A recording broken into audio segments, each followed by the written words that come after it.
Crocodiles have long been associated with danger and wild, untamed nature. Images of them lurking in muddy rivers, jaws wide open, have been ingrained in popular culture for centuries. Yet in China, a remarkable transformation is taking place. These ancient reptiles are no longer just apex predators, they are becoming strategic economic assets. Crocodile farming in China represents a convergence of commerce, conservation, and innovation, positioning the country as a major force in the global exotic animal industry. The global crocodile farming industry is valued at over $3 billion per year, with its output split between luxury leather goods and premium protein sources. While Australia, Thailand, South Africa, and the United States have dominated the space historically, China is emerging as a new leader, especially in Asia. What distinguishes China's approach is its fusion of scientific breeding, environmental responsibility, and an expanding domestic market eager for exotic yet sustainable products. Crocodile farming in China began in the 1980s with a focus on both saltwater and Siamese crocodiles. But more importantly, it has played a vital role in protecting the critically endangered Chinese alligator, also known as the Yangtze alligator. Unlike most crocodile farming systems abroad that focus purely on profit, China's model incorporates biodiversity and species recovery, making it a unique hybrid of conservation and commercialization. The key farming zones are found in 3 provinces. Anhui, especially the city of Xiancheng, houses the country's leading breeding base for Chinese alligators. It is also home to multiple nature reserves and research institutions dedicated to species protection. Hainan, with its tropical climate, offers ideal conditions for year-round farming of imported crocodile species. Guangdong serves as the country's processing and export hub, with industrial facilities that transform raw crocodile products into goods for both domestic and international markets. Modern crocodile farms in China are highly structured and technologically sophisticated. Most use pond-based or greenhouse-style enclosures to simulate natural wetland habitats. Facilities are equipped with temperature and humidity control systems. Water temperatures are maintained between 26 to 30 degrees Celsius, and humidity levels above 70% to support healthy growth. These systems are increasingly powered by renewable energy, such as solar panels, and rely on ecological water recycling systems to reduce environmental impact. The farming process begins with breeding and egg incubation. A healthy adult female crocodile can lay between 20 and 60 eggs annually. In well-managed farms, artificial nesting areas with sand and soft materials encourage natural laying behavior. The eggs are then transferred to incubators where temperatures are kept stable at 31 degrees Celsius for up to 70 days. Some farms go a step further by adjusting temperatures slightly to influence the gender ratio of hatchlings, optimizing for future breeding or market demand. Juvenile rearing is a sensitive and labor-intensive phase. Hatchlings are about 30 centimeters in length and extremely vulnerable. They require protein-rich diets consisting of minced fish, shrimp paste, or specially formulated feed. Because young crocodiles are naturally aggressive and prone to cannibalism, farms often separate individuals by size and use partitioned enclosures to reduce stress and mortality. This stage usually lasts 12 to 18 months, and success here is a key indicator of a farm's technical proficiency. Once crocodiles reach over 1.2 meters in length, they transition into adult care.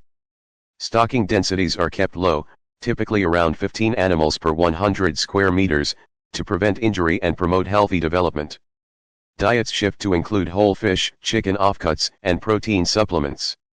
Many large farms now use automated feeders, infrared cameras, and AI-driven analytics to track health indicators, optimize feeding schedules, and reduce labor costs.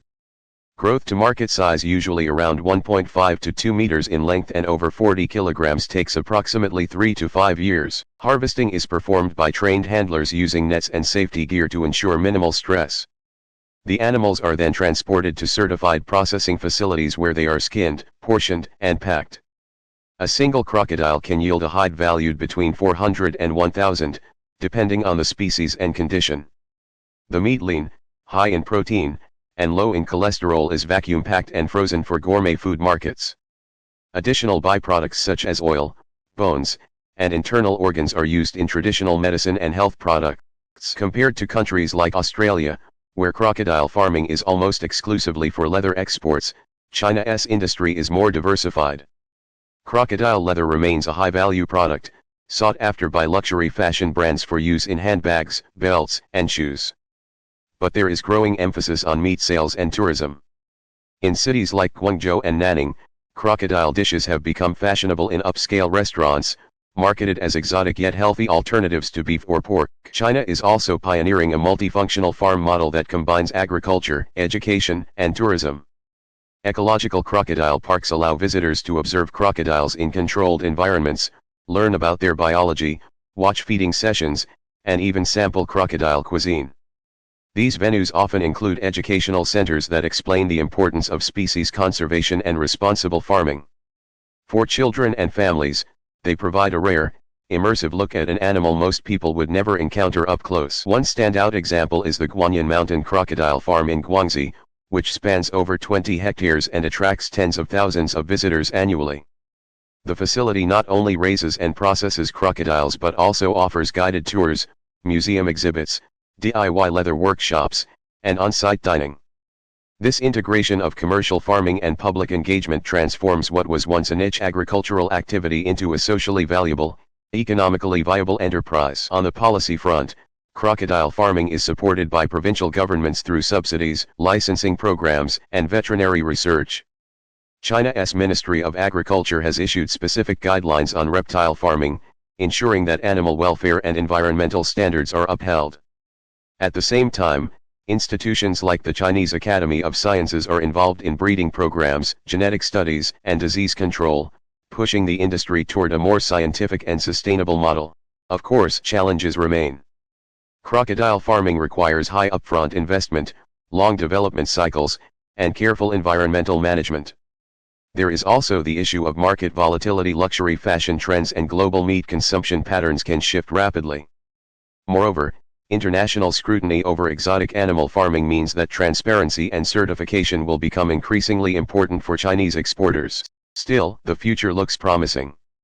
As global consumers become more interested in sustainably sourced products, crocodile farming fits into a larger narrative about green agriculture and responsible animal husbandry. It is not just about producing luxury goods or novelty meat, it's about reimagining the relationship between humans and wildlife in a way that respects nature while fostering economic growth.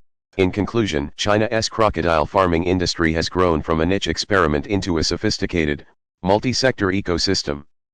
It offers a blueprint for how modern agriculture can balance profitability with conservation, and how ancient species can find new purpose in a changing world. Whether through high-end leather, gourmet dining, or immersive education, the crocodile has found a new role in China's evolving agricultural landscape, and it might just be one of the country's most surprising green success stories. Don't forget to like, comment, and subscribe. We're uncovering the most surprising corners of the global farming world, one episode at a time.